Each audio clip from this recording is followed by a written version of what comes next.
Prince Baelor did not die because he was weak. He did not die because he lacked courage, and he certainly did not die because he was incapable of ruling. He died because in a world fueled by ego, pride, and instability, he chose honor, and honor has a cost. When we look at the Targaryen dynasty, we see fire, obsession, emotional volatility, and rulers driven by impulse rather than restraint. Over time, the audience almost expects that chaos. We expect recklessness, we expect arrogance, we expect another powerful figure consumed by their own intensity, and then Baelor appears, calm, measured, intelligent, composed, and something about that feels different immediately. He does not need to dominate every room he enters. He does not posture, he does not perform strength. He carries authority quietly, and that quiet authority feels more powerful than shouting ever could.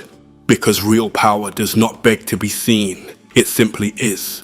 Baelor represents restrained strength, the kind of strength that does not panic under pressure, the kind that does not escalate conflict to satisfy pride. When tension rises, he seeks balance. When egos clash, he seeks resolution. He understands that leadership is not about winning arguments, it is about preventing unnecessary destruction. When Baelor steps into the trial by combat, he does not do it for spectacle. He does not do it to prove his masculinity. He does not do it to chase glory. He steps into the trial of 7, not for spectacle, not for ego, but because a knight cannot ignore injustice, even when it comes from his own family. He stands on the side he believes is right. Has courage deserted the noble houses of Westeros? I will not believe it is so. And there no true knight among you!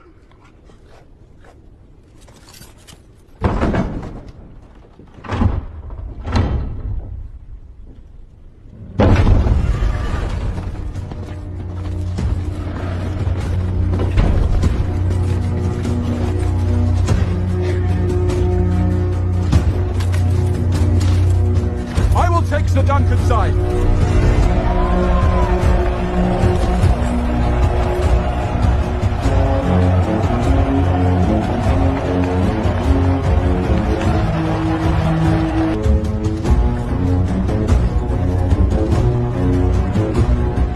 And that decision defines him.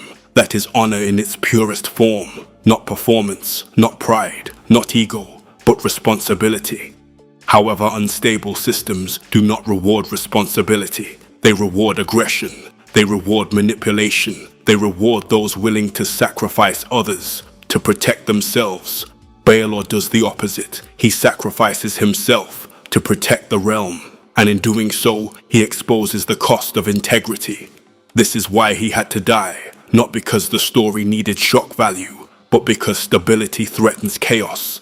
A ruler like Baelor would have interrupted the cycle. He would have steadied the throne. He would have shifted the narrative away from volatility. And that kind of presence does not fit easily into a world addicted to fire.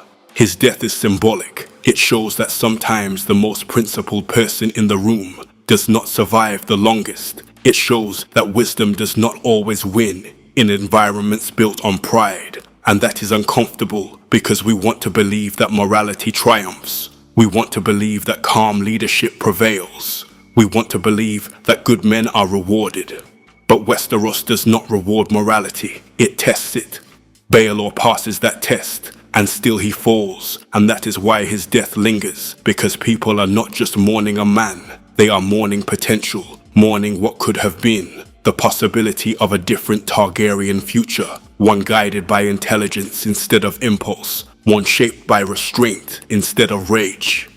He feels like the ruler the realm needed, and when he dies, it feels like hope, quietly leaving the stage.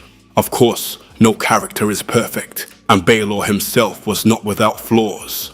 His confidence in his own strength and sense of duty may have led him to step into a fight that a wiser strategist might have avoided, proving that even honorable men can misjudge the cost of their choices. In your own life, you will face moments where ego tempts you, where pride demands retaliation, where emotion pushes you to escalate. And in those moments you have a choice. You can protect your image, or you can protect what truly matters. You can dominate, or you can lead. You can react, or you can act with intention. Baelor chooses intention. He chooses responsibility over pride. He chooses stability over spectacle, and he pays for that choice. But here is the paradox. Even though he dies, he gains something more powerful than survival. He gains respect. Not fear, not submission, not intimidation, but respect. The audience trusts him almost instantly, and trust is the foundation of real leadership. We recognize controlled strength. We recognize integrity. We recognize when someone carries power without abusing it.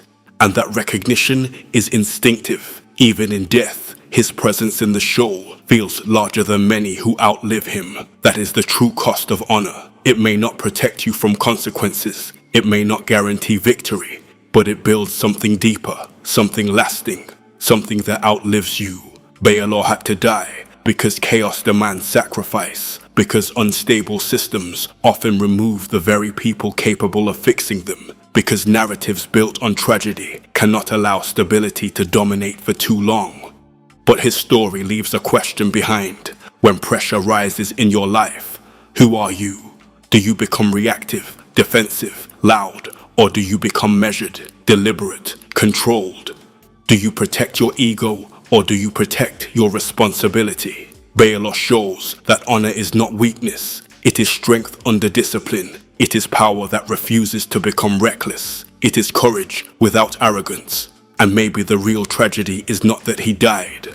Maybe the real tragedy is that the world he lived in was not built to sustain men like him. It's Martainn, sharing knowledge and wisdom,